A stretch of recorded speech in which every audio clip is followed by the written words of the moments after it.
All right. Well, good evening. Welcome to Tuesday Night Mastermind, where we talk about life, leadership, and business, and how we can always take steps of growth. It is an exciting night. I am honored to be here with my friend, mentor, coach, Cliff Watson. I'm just telling you, you are in for a surprise night. You are going to be blessed. You are going to learn. I'm just telling you, get some paper, be ready to be able to take some notes, because when Cliff talks, there's just so much wisdom. I know anytime that we talk, Cliff, I'm ready to take notes and be ready to be able to learn. So to finish up the month of June, we've been talking about so many different things this month. And really the biggest thing is better is always better. Taking small steps, doing hard things, begin to make plans for your future, that you're willing to pay the sacrifice, you're willing to pay the price for what it means to get to those future hopes, goals, and dreams. And so I'm glad that you've been a part of this. I'm excited about next month. Next month, I sent you a teaser out saying that we're going to talk about superheroes and how to embrace your own superpower. But we may make a pivot. We actually may talk about the generational changes in the workforce. And I'm sure you've experienced this, and how different generations in the workforce cause different problems and different struggles and different things for people to be able to learn, and businesses being able to adapt. Just stay tight. I'll make sure that you have all that information by the end of the week. Well, we are excited to be able to get started tonight. Cliff, I'm so glad that you are here. Guess what we talked about? We've been friends for 9 years now.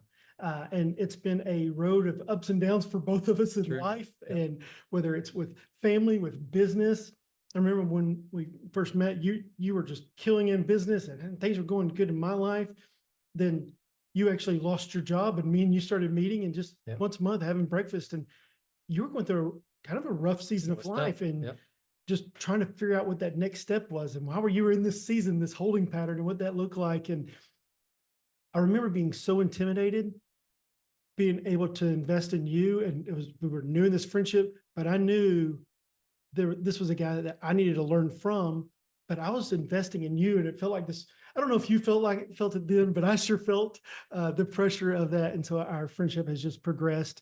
And so I told everybody that you're really my first life coach, and really that there was intentional mentorship and going through this process, and what that looked like, and how you invested in me, and the things that you taught me, and the things that you not just taught, the hard questions you asked that led me to some self-discovery, to understand different gifts, different passions, different skills, really did change my life.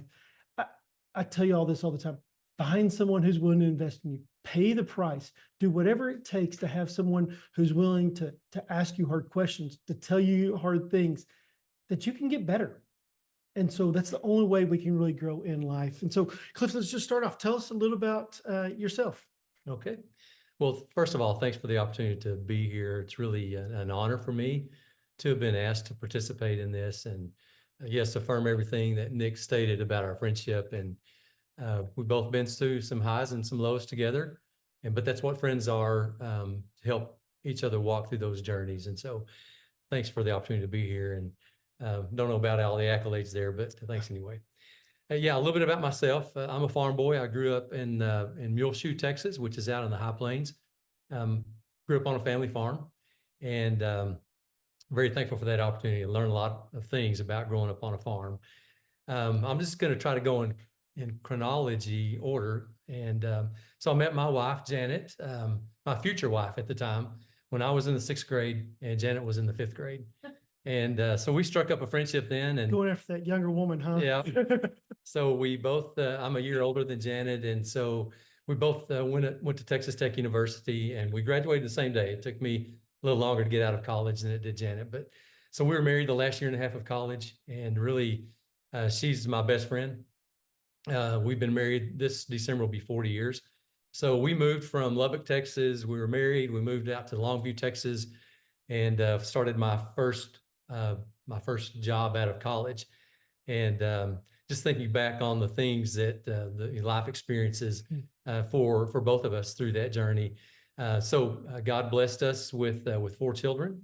We have a son and 3 daughters, and they all live within an hour of us. And they've also blessed us with 4 and soon to be 5 grandchildren. Wow. And so if you find me having an extra time, I'm typically at a T-ball game or some family event because we love to invest in family. So that's a little bit about myself and my family. So Cliff, 40 years. yeah, 40 years. That's amazing. When I do weddings, I actually tell people the goal is to have a 40-year anniversary, a 50-year anniversary, and y'all are living that. And you and Janet have influenced so many people, and just being an example, even if people don't get to have these conversations with you, y'all's example has influenced so many. Here's what I know.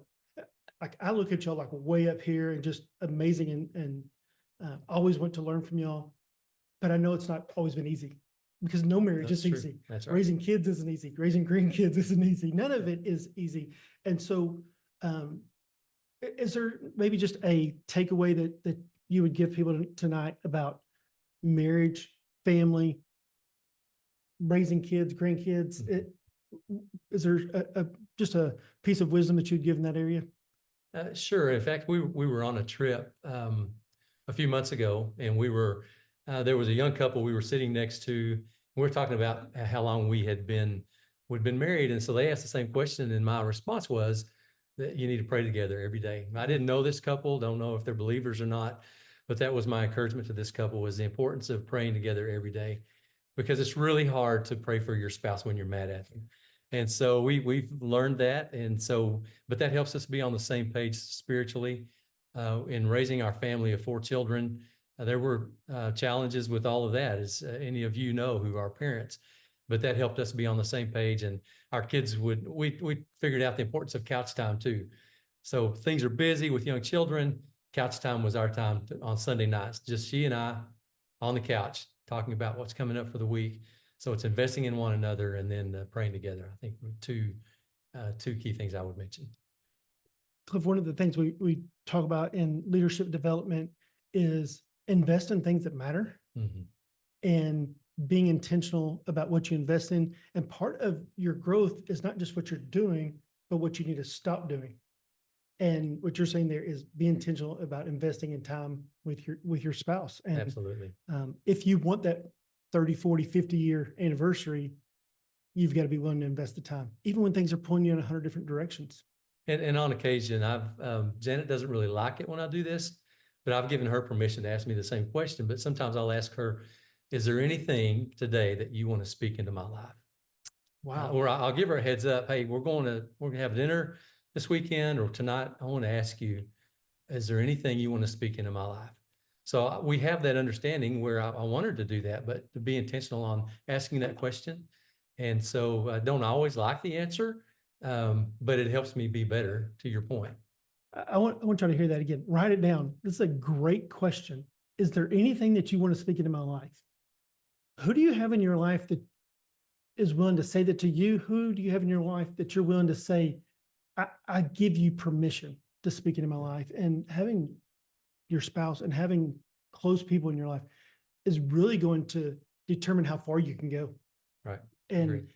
One of the things we talked about, so much self-discovery in our time together, but that's a self-discovery question. Tell me about me, what I don't know about me. And so that's tough. So tell us a little bit about what do you do for a career in business? So you mentioned earlier about the job loss. So let me back up from there.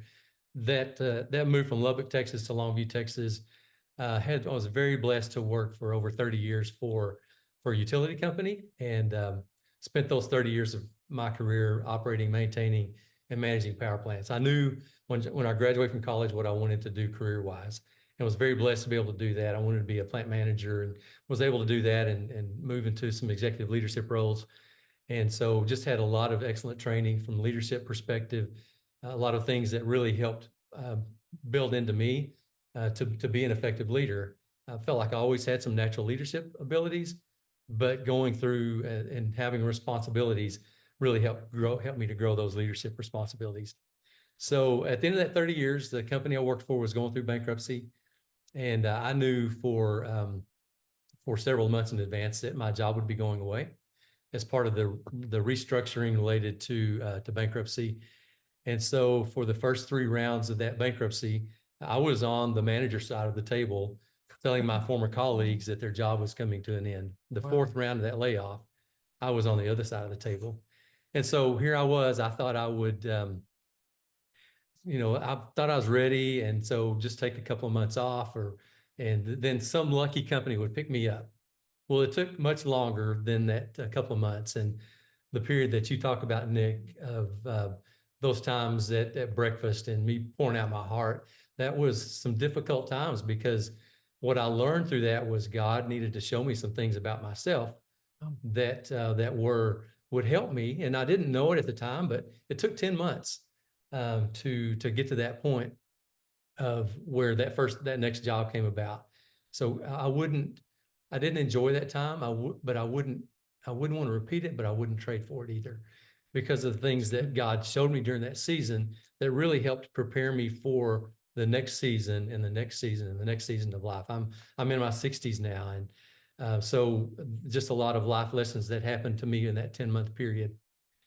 So after that period, I started doing some consulting work, all in the energy industry, very rewarding work. And that job came to an end. And so I had actually retired. And so whenever you and I started meeting together, me as your coach, it was during that period I was retired and had always had kind of a desire to learn more about investing in other people. And so that led to some training that I did on my own. And really, that was such a gift for me to be able to have those weekly meetings with you, Nick, to help explore kind of where you were at the time and to help and just have those discussions upstairs in my office to be able to help to that point earlier you made to be better. I didn't know what that looked like, but just to see how responsive you were to those things that we talked about and to see how responsive that you were in your growth and intentional.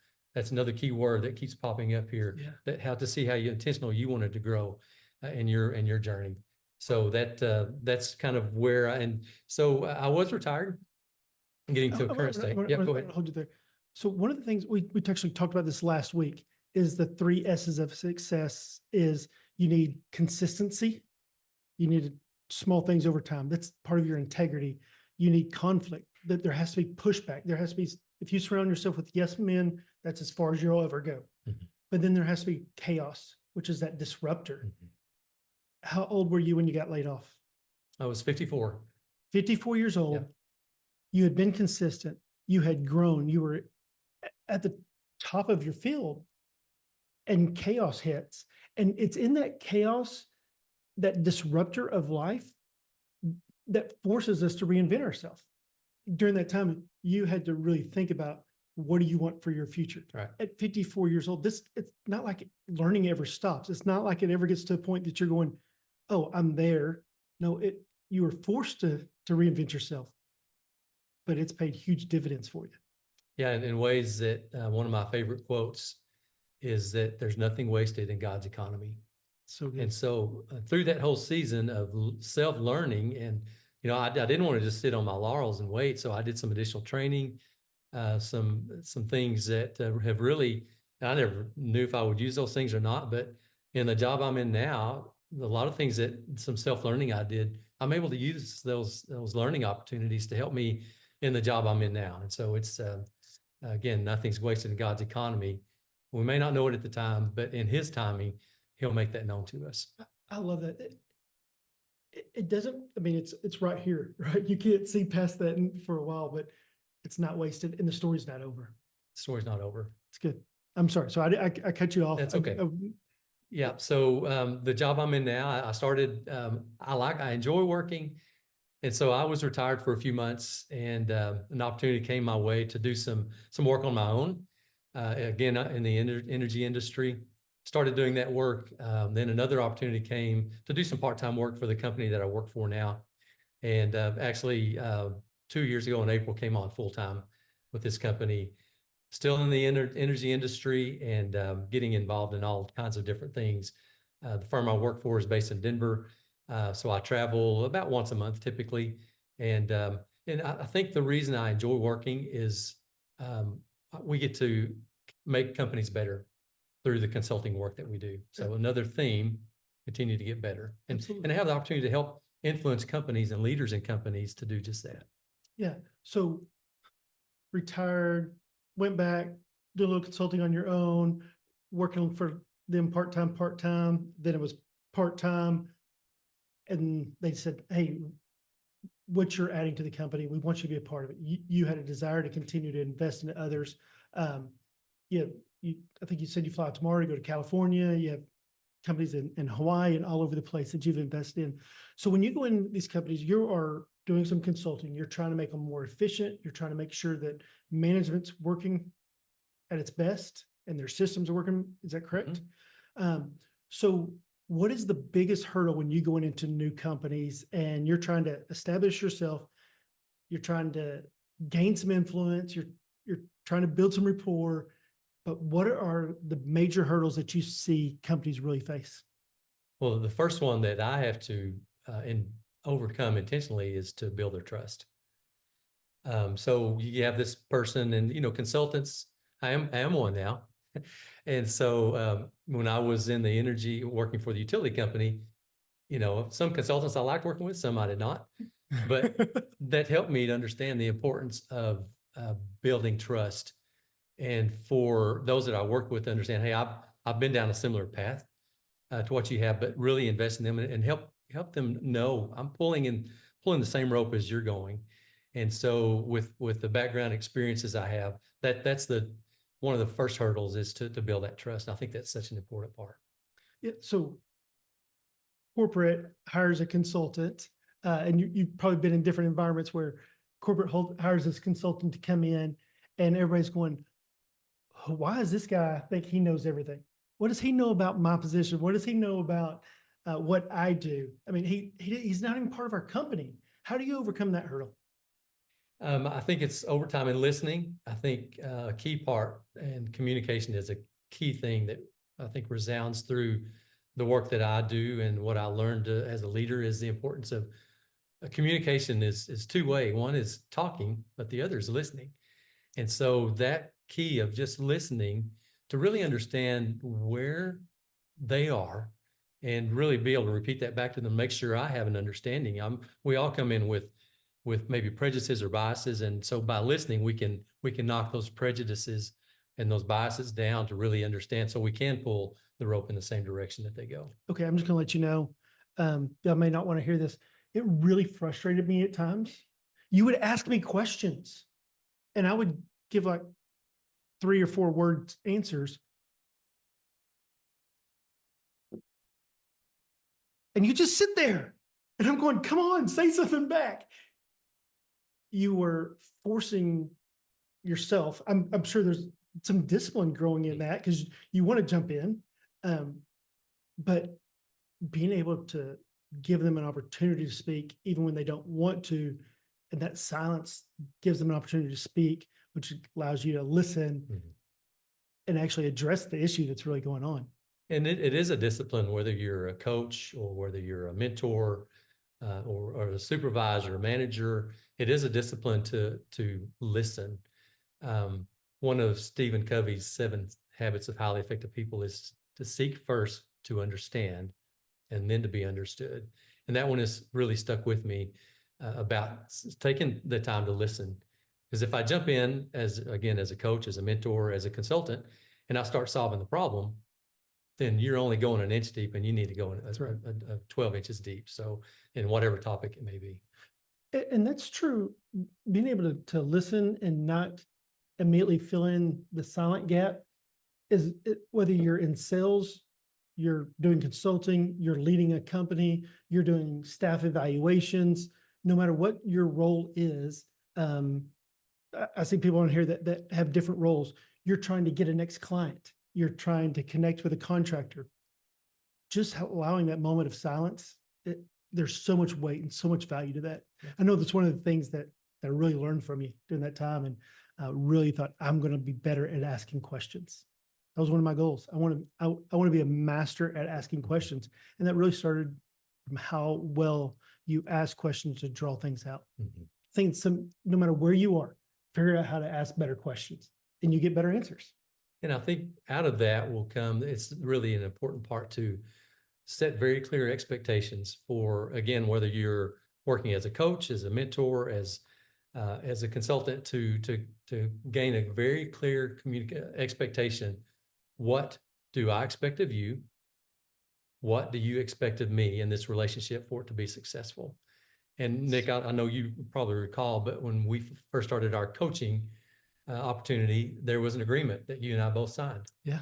And I wanted you to, we put it together, and I wanted you to think about it for a week. And then we got back together, think about it, pray about it, come back together. And then we both signed that document. So that's the clear expectation in the formal matter to be able to go back to at the end of the coaching time and say, hey, these were the objectives that we laid out. Were we able to accomplish these objectives? And if not, what would we do differently? So I think that's part of the self-learning to always get better, but it also starts with that expectation on both sides. Yeah. I've taught it before. Y'all probably heard me say it before. Me and Leslie talk about it a lot. Every fight in our life is because of a mismatched expectation. I Right. thought you were going to do this. You thought you were going to do the X, and I thought you were going to do Y, and those expectations didn't match. Here's what's crazy. We get frustrated when people don't live up to the expectation, one, that we never told them that was an Right. expectation, and two, they live up to the same thing over and over and over again. You know what you should expect from them, and you still go back and you're hurt that they don't change. Well, that's not on them, that's on you. You should know at a certain point, this should be your expectations of people. Right. And they're going to always live up to that expectation, good or bad. That's what they're going to do. So you're working with companies, working to build trust, building that connection. What do you do when people just don't want to hear what you have to say? I mean, you've been paid. I'm sure they're paying you a lot of money. They're paying your firm a lot of money to come in there and give some solutions. Everybody wants to be able to give advice to people and go, hey, friend, hey, coworker, hey, mom or brother, here's some advice. You're paid to give advice. What do you do when they don't want to hear it? Well, I think going into that is to be put myself in their shoes, and as a leader, what would I need to hear through that as a product of whatever observations that I had? What would I need to hear? So I try to position that in those conversations, and out of that, it's important also to not hold back, because to your point, you're being paid, so not hold back, but really convey as succinctly as I can what are the observations, and then with the lure to start leading them down a solution. Now, my job is not to come up with a solution, but my job is to facilitate helping them come up with a solution. If it's my solution, then they'll never take ownership. That's right. But if I can help facilitate them developing a solution, they will own the solution and carry it forward after I'm long gone.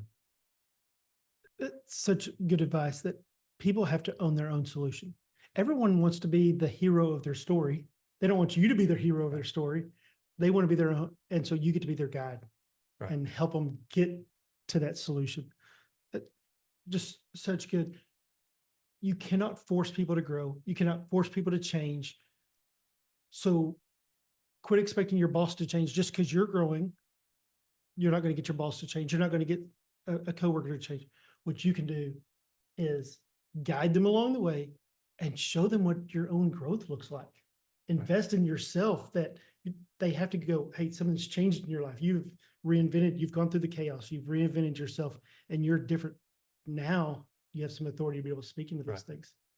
So when we were meeting together, I actually went back and looked through some of my notes, and it's been over 3 years now.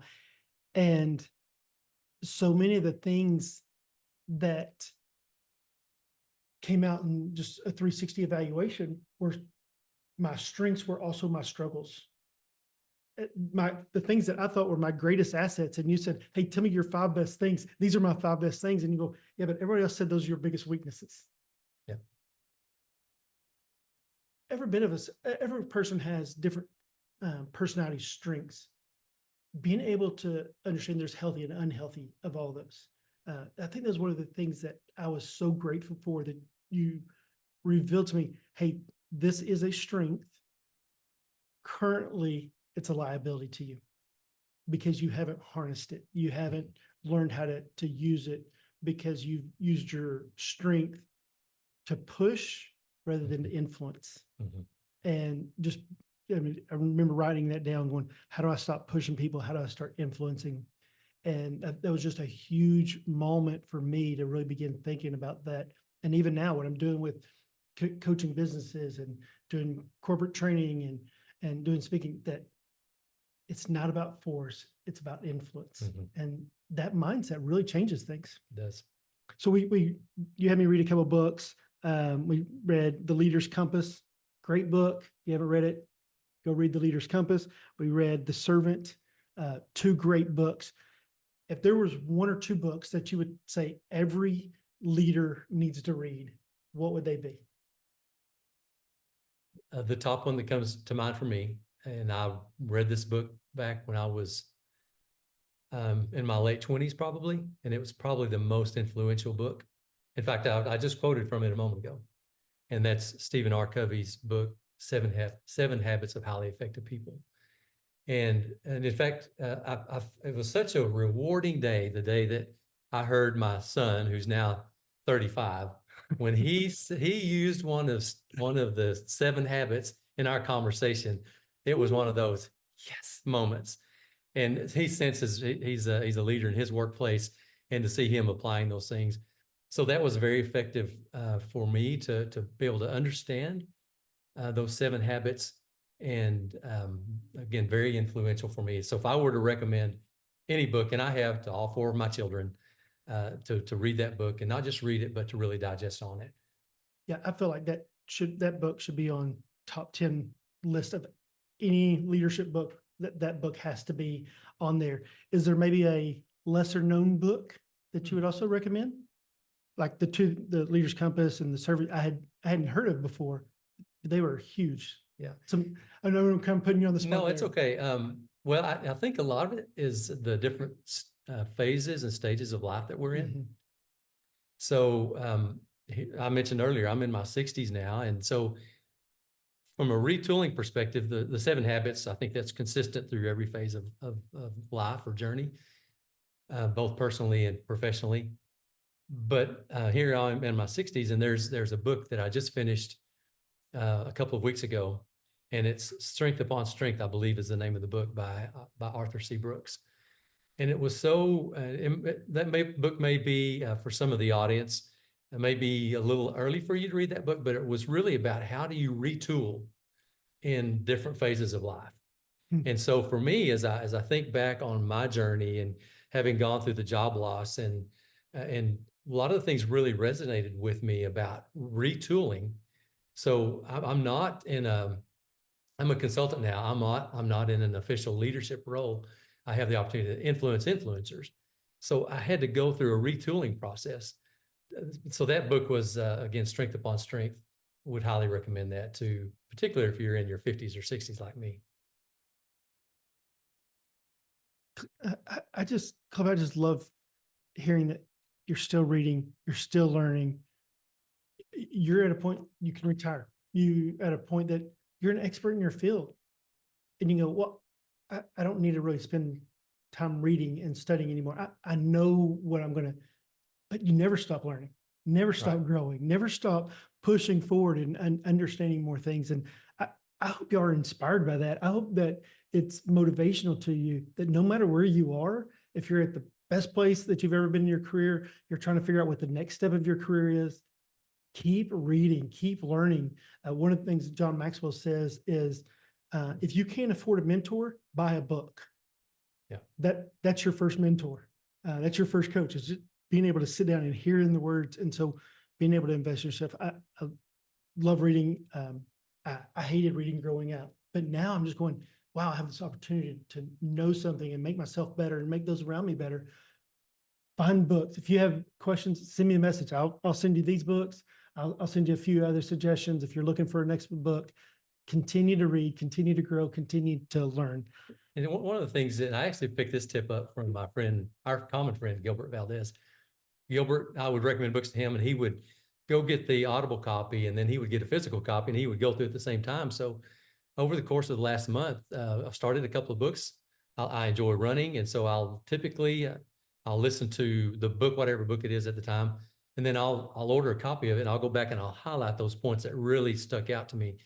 And so thanks, Gilbert, for that tip. You didn't know you gave it to me a few years ago, but that's been very effective to help me retain what I'm listening to and really retain that what's being presented in the books that I read. I didn't remember where I got that tip because I do the same thing. And I realize I can listen to the Audible and read, and I can listen to it and read a lot faster than I can just read by myself. And so I guess I need to give Gilbert credit for that as well. And so that probably was his idea. All right. So last question for you, and then we'll do a little bit of Q&A. What is, or do you have a favorite leadership quote? Yes. The one that I think there's two that come to mind. The first one is, I think it's attributed to Theodore Roosevelt. And it's, people don't know how much you care. People don't know how much you don't care how much you know until they know how much you care. I botched that up, so let me repeat it. People don't care how much you know until they know how much you care. Yeah. So in leading people and that listening part and conveying that your empathy for other people is such an important element that goes into they know they're valued by you, and then they care about what you know after that. The other one is John Maxwell. You mentioned him a moment ago, and this has really stuck with me, that leadership equals influence. So I know with my wife, for example, she wouldn't say she's a leader. I think we've had this discussion numerous times, and my encouragement to her is, you may not be a leader with a title, but you are influencing other women through, in her case, through women's Bible study at our church, other people that she does life with. She is an influencer. So again, those are my two favorite quotes that come to mind. Yeah. Anybody that doesn't think your wife's a leader doesn't understand what leadership is. Her circle of influence, the ripple effect of her influence is enormous. And so both of y'all, Cliff, thank you so much. Thank you so much for your friendship. Thank you for taking time to invest in me. There's people in our life that when you first meet them, you're going, man, that's a really cool guy. And the longer you know them, like the less you actually want to be around them. First time I met you, I went, I don't know who this guy is. Seems like a good guy. But over 9 years, I've only gained more respect for you. You've shown honor after honor after honor. You have shown integrity. You have been humble. You have been strong. You have been wise. And for me to be able to learn from you is one of the biggest blessings in my life. And I don't say that lightly. You know, I don't say that lightly. I am so grateful for you. Find people who will invest in you. Find people who care about you. That quote, it's not just about the knowledge. The knowledge you can find the knowledge, but have someone that cares about you, being able to care for others, and that you gain their heart. That's where real life change happens. And I'm so grateful for you. And I just cannot tell you how grateful I am for you, for just the man that you are, for the husband that you are, for the spiritual leader that you are, for the dad. And just, I don't know if y'all caught it. He has three daughters. And so just being able to speak and tell me, hey, it's okay. This season will pass. True. So in the next couple of days, so grateful that you have chosen to invest in yourself. When the leader gets better, everyone around them gets better. Continue to get better.